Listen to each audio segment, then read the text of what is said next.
Greetings. My name is Kate Rademacher, and we're here with Writing for Your Life and Compassionate Christianity. And I'm so just really delighted to be talking today with Wendy Forest. Wendy wrote a beautiful book called Current of Waters: A Widow's Walk with Jesus and Mary. And this book really deals with tough issues around grief and loss. And I told Wendy before we started recording that I read this book from cover to cover in 2 days, and it really spoke to me. I'm on a grieving journey myself, as many of us are, and I think Wendy, you write so beautifully and speak with such honesty, and I'm really thankful for the opportunity to talk with you today. So thank you for being here. Thank you for having me, Kate. I'm looking forward to our discussion. Great. Well, thank you. So before we talk about your book, Currents of Water, maybe you can just tell us a little bit about yourself in general and sort of your writing life, how maybe you got started in your writing journey and kind of what led you to this point in your life. Thank you Yeah, again and welcome. thank you. Yeah, so I grew up in a suburb of Chicago, which is where I live again. And writing has been something I've done consistently in different capacities since probably fourth grade, either starting with diaries or writing just fun stories. And then through high school and college, I think writing became a way to learn and take notes. And then different careers I've had, marketing research or teaching, have all involved writing. Um, so I've always written in one form or another. At journaling, I like to journal as well. And in fact, it was journaling that led to the book. Um, so that's a little bit about my writing life and how the book came to be. It did start with journaling through during COVID. Well, the journaling had started way prior to COVID, really during my husband's illness. So the book is geared for widows. It's a journey for myself as a widow and what brought me peace after I lost my husband. So when he was diagnosed with cancer in 2007, I started journaling. And then in 2020, when we were all in lockdown, I thought, oh, maybe I could turn these journals into some sort of memoir. And I started, and the journal entries were haphazard, meaning they weren't consistent, and there was no real thread to the story that as it started in COVID and I got stuck. So I think in 2021 or 20, yeah, probably 2021, I went to a professional writers conference and the author there, she's a published author, she listened and we talked about our projects and she said, I think you're trying to write a conversion story. And I said, okay. So I sort of revamped it and got stuck again. And at that point, I had become Catholic in 2020. So when I got stuck again in 2022-ish, I was looking for more Catholic writers groups, and I came across the Catholic Writers Guild. And I went to a conference that they were having in the Chicago area in May of 23, talked to an editor and a few publishers about the project. And I said, I'm stuck. Here's what I have. Here's how it started. And they listened and they said, I think you're trying to write a devotional to Mary. So after that conversation, Wow. yeah, and that conference, the book really just transformed itself because it's a little of all three in terms of a memoir, a conversion story. And I like to think of it mostly as a devotional to Mary. But it was through that Catholic Writers Guild where I met so many people, including the publisher who ultimately published the book. Well, I love that because I can see all three, just as you say. I mean, it is the story of, the tremendous grief you felt after your husband's death, and I'm so sorry for the huge loss you experienced. And as you said, a narration of your conversion and so much about Mary, which I loved. So let's talk about all three sort of elements, and maybe we can start with the grief you experienced around your husband's death. And what really struck me is just how vividly you wrote about the intensity of your grief. And you were very honest and really just, I forget the exact language you used, but sort of just the sort of drowning quality, the overwhelming quality of the grief, the complicated grieving that you were doing. And so, I wonder if you could just talk a little bit about that and sort of tell us about kind of what you learned about grieving, about your own grief, and sort of if you have advice or thoughts about grief for others. Thank you. Sure. First of all, I think I have learned that grieving is very individual, and there's no right or wrong way. I think a person grieves the loss of a loved one, but you're right, Kate. The grieving for me was overwhelming, and I not every widow is overwhelmed by grief after she loses her husband, but I was, and I think it's in part due to my personality. In part, our circumstances. I was raising children still at the time. He had been ill for quite a while prior to his death, so I think there was a lot of um, anxiousness around his illness. So all those combined, I had just a really hard time. I thought I was prepared. So you talk a little bit about anticipation because he had been sick for so long. I sort of thought, oh, okay, it, it looks like he may not make it. I'm going to be ready for this, and I wasn't at all. And I was surprised by how sad I was and just how overwhelmed I was with the loss and all the changes that accompanied not only his death, but just for my children. I have two children and just their losses. So I think for people listening, again, I don't think that there's any two grief situations that are the same. In fact, I read that in a book that I read a lot of books on grief after he passed away. And one author had written how we cannot compare grief because each experience is so individual and each path to healing is so individual. But I think you may understand when I say there are healthy ways to grieve and there are probably unhealthy ways to grieve. So I just hope that people find a healthy way, whether it's with family or friends and their support or grief groups or hobbies, service, nature. For me, it was my faith. Faith is what brought me healing, the ultimate healing that I needed at the time.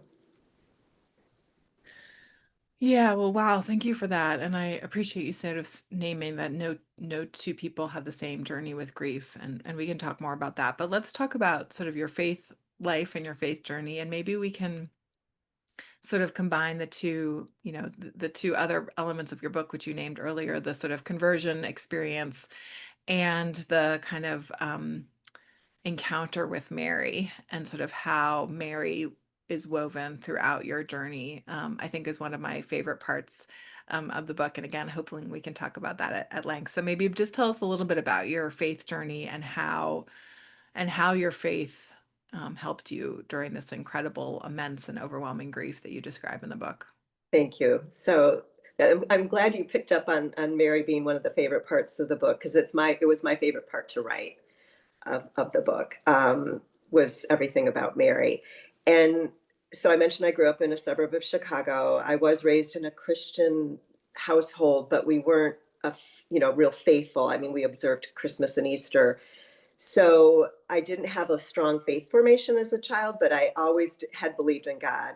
After my husband died, and we didn't have a strong faith life together. We didn't raise our children in a real faith-filled household. But after he passed away, shortly after he passed away, I picked up a Bible. I had a Bible I was baptized as an adult. Um, and I looked up the word widow in the Bible because I was just so at a loss as to what to do. And there were so many scripture passages about widows that I just felt peace and curiosity. So that's sort of what started the faith journey. And I had been loosely involved at a Christian church in our community at the time. So I started attending services there, which led to Bible studies um, and just learning more about the Gospels and about Jesus. And through this, if I put a timeline on it, he passed away in 2014. So that faith journey started shortly after that. And then I relocated, I moved back to the Chicago area, and a friend invited me to a Catholic Mass. So she knew that I was going through all of these Bible studies and I was sort of on this faith journey.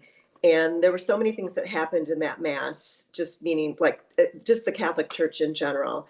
And then she invited me after that mass to pray the rosary with her. And I asked, "Well, what's the rosary?" I had no idea. And just the Hail Marys, the meditative quality of that really spoke to me. And I became very intrigued with Mary. And her most magnificent role is Mother of God. And I don't mean to ever diminish that, but I became fascinated with her. I started praying to her on my own, and I started wanting to learn more about her. And that just started this quest. So that started in 2017. I converted to Catholicism in 2020. And then the researching Mary was, well, I still research her to some extent, but it was probably those years like of writing the book from 2022 to current, of trying to find out more about Mary, specifically Mary as a widow. Yeah, well, let's talk about that because that's, as I was telling you before we started recording, that was one of the biggest surprises for me was to think of Mary as a widow and to think about Joseph as her partner, her husband, and then his death, which of course is not described in scripture, but as you described so beautifully in your book, is my understanding, and again, please elaborate or correct me, there's a mystical tradition or a contemplative practice tradition around seeing Mary as a widow and understanding her as well. You explain it. So I was just really surprised by this element in the book. It was such an education for me and so inspiring. Can you talk about that? Thank you. Sure. So, well, and I'm not a theologian, so I have to preface that right there. But Mary as a widow, it is not in scripture. So even in the Catholic faith, um, it, it's perhaps mentioned, and it may depend on the priest or the clergy, um, as Mary as a widow. Why we uh, presume Mary's widowhood, we know that from scripture that the last we know of Jesus with Joseph is when he's 12 years old and he's lost in the temple. And he and Joseph and Mary are worried about Jesus and they're anxious. That's the last known recording of Joseph and Jesus's life. And we also do know from scripture that by the time Jesus started his public ministry, so at age 30, there is no mention of Joseph. So everything that Mary experienced with Jesus during his public ministry, she did so without Joseph. So that is why it is presumed, not only in Catholicism, but I think Christianity in general, is that Mary is presumed to be a widow. Through the Catholic faith, I've learned a little bit more as to, as you said, the mysticism of it. And again, I get a little uncomfortable speaking of it because I'm not a theologian, but there are, I don't know what the right word would be, but things that would point to Mary as a widow from scripture. For example, when Jesus is presented in the temple as a baby while Joseph is still there, and the angel Simeon says to Mary, your heart will be pierced, and he doesn't say anything to Joseph. So that is one element that I came across in kind of researching about Mary, that it's points to, okay, we know that he was predestined not to be there during Jesus's death. The other thing that and I our parish priest has talked a little bit about this, is how when Jesus is on the cross, he gives Mary to John, his beloved disciple, to presumably care for her, because Joseph is not there. In Catholic tradition, there's more meaning behind that. I mean, he's also giving um, John to Mary, and bringing Mary as a big part of starting the faith. But again, I don't want to go down that road because I don't feel comfortable speaking. I don't have the theology or the information. But those are a few of the areas that, in doing my humble research of reading books, that I came across that confirmed why we presume and can safely feel comfortable describing Mary as a widow. And I think in Catholic tradition, Mary is also talked about as fully human. So when I started my faith journey with Mary and thinking about her in her fully human nature as a mother, as a wife, as a widow, I just naturally connected with her. So I would pray to her in a way that I prayed differently to Jesus, and it gave me some sort of release, as if she understood, because she's experienced these things herself. And I said to a friend, and it's just a conclusion I've personally reached, but I feel as though from reading scripture that Jesus understands the human heart. And I think Mary understands a woman's heart or a mother's heart, in a way that again, this is just my own sort of conclusion, but in a way that's different from Jesus. Well, and that's what really struck me in your book is this wasn't just an intellectual, this wasn't just a, as you said, sort of a theological exploration. This was a devotional practice for you. And, so maybe just if you could say a little bit more, or, I have several pages earmarked in the book, about how this devotional practice to Mary changed your grieving journey or influenced your grieving journey or provided comfort. Can you just say a little bit more about that? Yeah, it didn't happen overnight. It started innocently with learning about the rosary from my friend and liking it. And I don't know why I liked it. But I just liked it. I became intrigued. It was very esoteric in that you're right. It was both like I was interested in learning more about her on an intellectual level, but I found myself I found comfort in praying to her. It was almost as if I could give her my prayers and it just released them from myself. And I think that if I had to just boil it down into a nutshell, that might be it. It was the prayer to her that helped me release what I was feeling at the time and give it to her.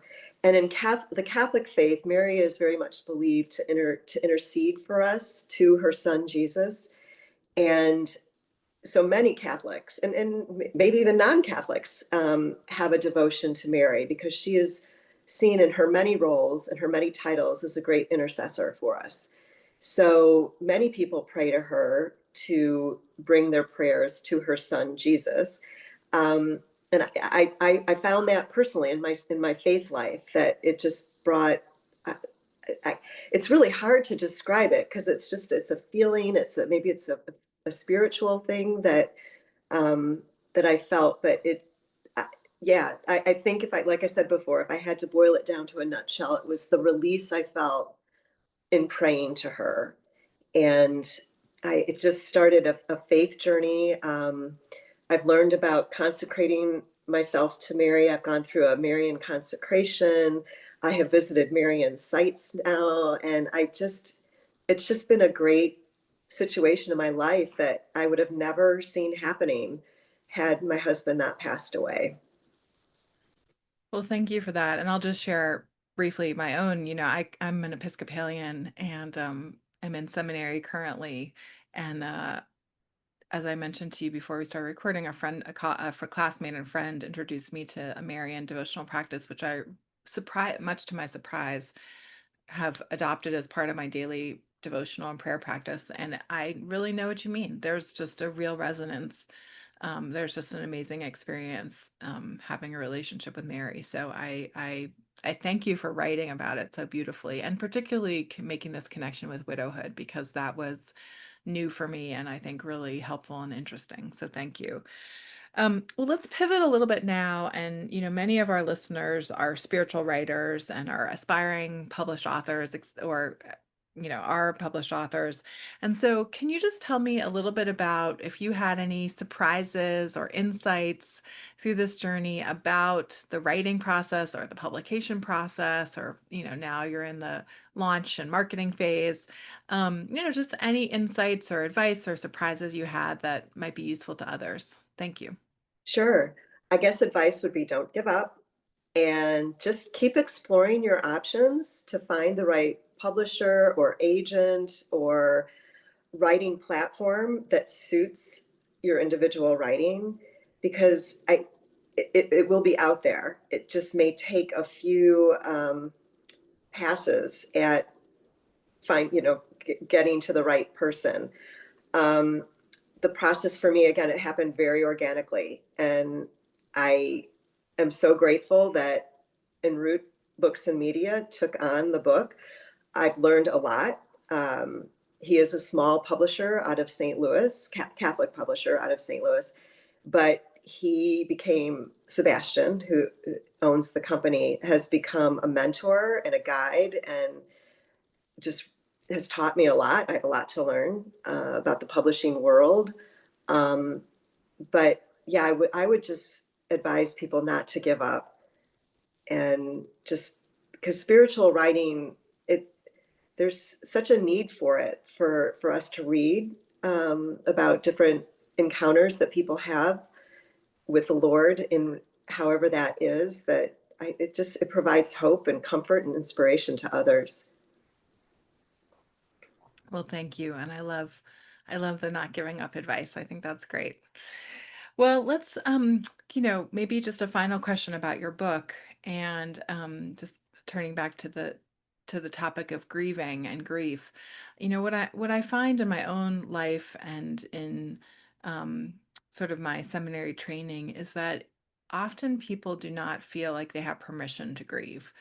I'll say that for myself, that we live in a culture, partly it's that we live in a culture that sort of eschews grief, right? And sort of tries to make everything okay. But also just people are busy and, you know, you may be going through a person may be going through something really difficult and intense that's important, but the rest of the world isn't going through it, right? And you can try to explain it to people, but it takes so much energy to try to explain it to people.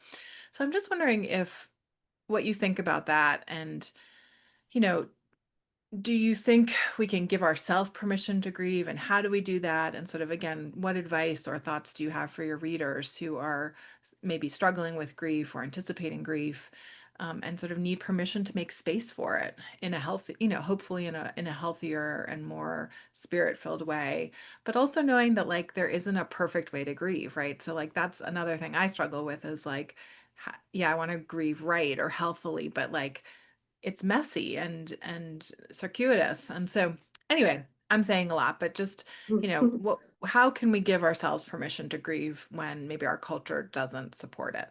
Thanks. I agree with you, Kate. I think in our culture today, grieving is something that's not talked about openly.